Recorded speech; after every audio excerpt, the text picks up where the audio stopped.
नमस्कार, आप देख रहे हैं बिहार विधानसभा चुनाव का सबसे लेटेस्ट और सटीक ओपिनियन पोल।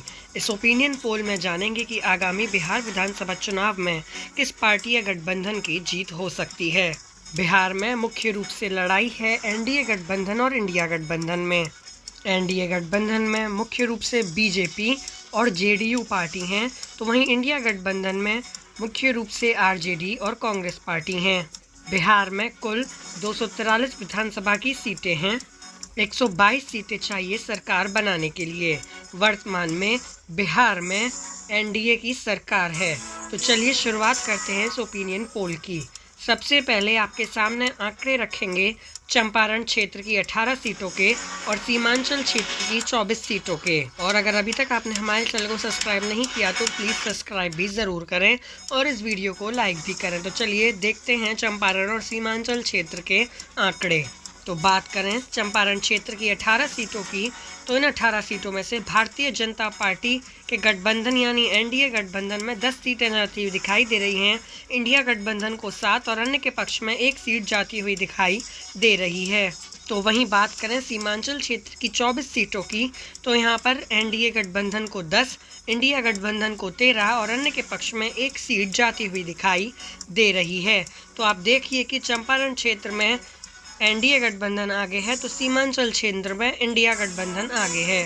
अब तक 42 सीटों के आंकड़े में से 20 सीटों पर एनडीए आगे है और इंडिया गठबंधन के पक्ष में 20 सीटें ही जाती हुई दिखाई दे रही हैं और अन्य के पक्ष में 2 सीटें जाती हुई दिखाई दे रही हैं। यानी अभी तक इन 42 सीटों में कड़ी टक्कर देखने को मिल रही है।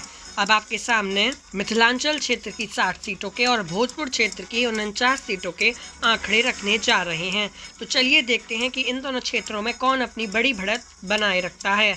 तो मिथिलांचल क्षेत्र की 60 सीटों की बात करें तो 22 सीटें एनडीए के पक्ष में जाती हुई दिखाई दे रही हैं, तो वहीं इंडिया गठबंधन के पक्ष में इस क्षेत्र में 36 सीटें जाती हुई दिखाई दे रही हैं। इस क्षेत्र में इंडिया गठबंधन बहुत आगे है एनडीए से। तो वहीं भोजपुर क्षेत्र की बात करें तो यहाँ पर एनडीए गठबंधन आगे है, उसे 28 सीटें जाती हुई दिखाई दे रही हैं, तो वहीं इंडिया गठबंधन को 19 सीटें जाती हुई दिखाई दे रही हैं और इस क्षेत्र में अन्य के पक्ष में 2 सीटें जाती हुई दिखाई दे रही हैं। 151 सीटों के आंकड़े में से एनडीए को 70 और इंडिया गठबंधन को 75 सीटें जाती हुई दिखाई दे रही हैं और अन्य के पक्ष में 6 सीटें जाती हुई दिखाई दे रही हैं। आप देखिए कि अब तक इन 151 सीटों के आंकड़े में से इंडिया गठबंधन थोड़ा आगे निकल गया है, उसने 5 सीटों की लीड ले ली है एनडीए से। अब इन आखिरी 2 क्षेत्रों के आंकड़े हम आपके सामने रखने जा रहे हैं, जो होने वाले हैं कोसी क्षेत्र की 31 सीटें और पाटलिपुत्र मगध क्षेत्र की 61 सीटों के। इन क्षेत्रों के आंकड़ों के बाद ये साफ हो जाएगा कि बिहार में कौन अपनी सरकार बना सकता है। तो कोसी क्षेत्र की 31 सीटों की बात करें तो यहाँ पर एनडीए गठबंधन आगे है इंडिया गठबंधन से, उसके पक्ष में 19 सीटें जाती हुई दिखाई दे रही हैं, तो वहीं इंडिया गठबंधन के पक्ष में 10 सीटें, अन्य के पक्ष में इस क्षेत्र में 2 सीटें जाती हुई दिखाई दे रही हैं। तो वहीं बात करें पाटलिपुत्र मगध क्षेत्र की 61 सीटों की, तो यहाँ पर एनडीए के पक्ष में 21 सीटें जाती हुई दिखाई दे रही हैं और इंडिया गठबंधन यहाँ बहुत आगे है एनडीए से, उसके पक्ष में 39 सीटें जाती हुई दिखाई दे रही हैं और अन्य के पक्ष में 1 सीट जाती हुई दिखाई दे रही है। अब तक 243 सीटों के सभी विधानसभा सीटों के आंकड़े हमने आपके सामने रख दिए हैं, जिसमें से 124 सीटों के साथ इंडिया गठबंधन अपनी सरकार बना सकता है। बिहार में एनडीए थोड़ा पीछे है 110 सीटों के साथ और अन्य के पक्ष में 9 सीटें जाती हुई दिखाई दे रही हैं।